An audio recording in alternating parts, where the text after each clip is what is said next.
How's it going, everybody? Welcome to Robert Arms. My name's Rob. I'm the host of this channel. I hope you're having a wonderful New Year's. It's New Year's Day, so drink up. Now, you may be wondering, why am I filming inside of this tiny gray box instead of outdoors like I traditionally do with my gun anatomy content? Well, it's because I kept getting called on by the neighbors.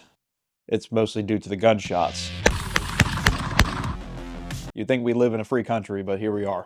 That's perfectly fine though, because we'll be making some more gun anatomy content at a later date whenever I get my hands on some more firearms to research and use for the videos. But as of right now, I'll be filming right here. This particular subject isn't really tailored towards the average gun nut like you and I, because we probably already know the reasoning behind what I'm about to talk about.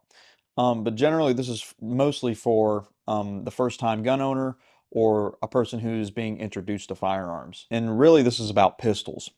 Pistols are typically people's first choice for gun ownership. They make a great choice for a first gun to own. They are great for home defense, personal defense, concealed carry, etc. They're just, a great option to have as a firearm. Now, having said that though, you'll notice that when you walk into that gun store, if you take a look around, you'll notice that a lot of those guns look eerily similar to each other. Now, what I mean by that is that typically a lot of these pistols, regardless of brand, often follow some kind of a design trend. For example, this Sig Sauer P365X concealed carry pistol, by the way, empty, no mag, is made out of these materials, right? Polymer frame, steel slide. Another example, even though it's kind of a different design, this hammer-fired FNX 45 polymer frame, steel slide. And obviously those aren't the only options you ever see typically on that table. You'll also see weapons like Colt 1911 copies or Beretta M9s that use steel frames. You'll also notice that with historical firearms, generally they're always using some kind of a steel frame. I need it!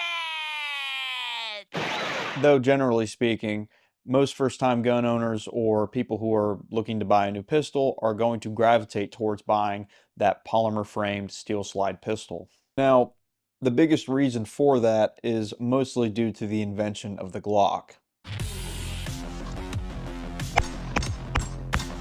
But there is just a little bit of history that I should probably go over before we start talking about the Glock. If we look to the past 100 years in firearms development when it came to self-loading pistols, you'll often notice a trend that a lot of those pistols used steel frames. That's mostly due to the fact that polymer was kind of in its infancy when it came to being used as a material for various products at that time. Steel was just the easiest thing for them to manufacture things out of, especially when it came to building firearms, particularly self-loading pistols. You're dealing with a lot of explosive pressure from a cartridge going off inside of a chamber, launching a projectile out of a bore, along with the intricate moving parts for the slide to recoil back, and a feeding mechanism for a detachable magazine.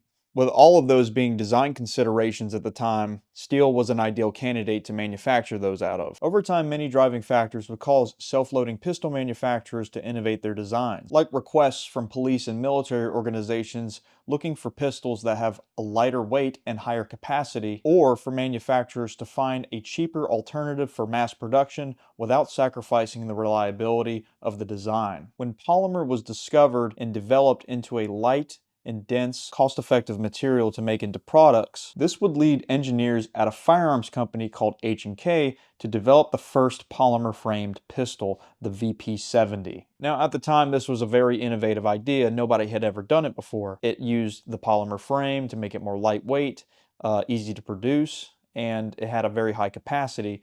But I'm pretty sure, if I'm not mistaken, it was meant to actually be a submachine gun with a buttstock, not really a duty pistol. So there were some design drawbacks, like it had a very heavy trigger that was very much unliked by many people using it. So it wasn't particularly the most popular pistol to use at the time. Typically that was still reserved for the original steel frame pistols like the Berettas and the Colts and the Brownings and so forth. Now, sometime in the early 80s, the Austrian government had a request to replace their original police pistols with a more modern, reliable, and higher capacity design. This would lead inventors like Gaston Glock to kind of hop on the idea of the polymer framed pistol as a way to cheaply mass produce a reliably designed pistol. This led to his invention of the P80, and this pretty much became the most popular polymer framed pistol ever. The P80 pretty much changed the game when it came to pistol manufacturing. I mean, a polymer injection mold for a pistol frame was a hell of a lot cheaper than machining a steel frame for a pistol, and Glock was able to mass produce these on such a high level, it became one of the most globally renowned pistols out there. And that pretty much led to other companies later down the line, like Smith & Wesson and Ruger, to come up with their own polymer frame designs, and pretty much every other company after that made their own version of a polymer framed pistol as pretty much an industry standard. So when you go to the gun store, now you pretty much know why there's so many polymer frame pistols and why so many companies do it.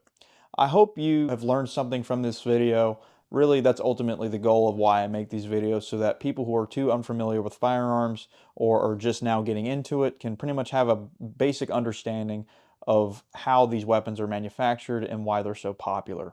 I hope you had a wonderful New Year's, and I hope to see you guys in the next video. Y'all have a good one.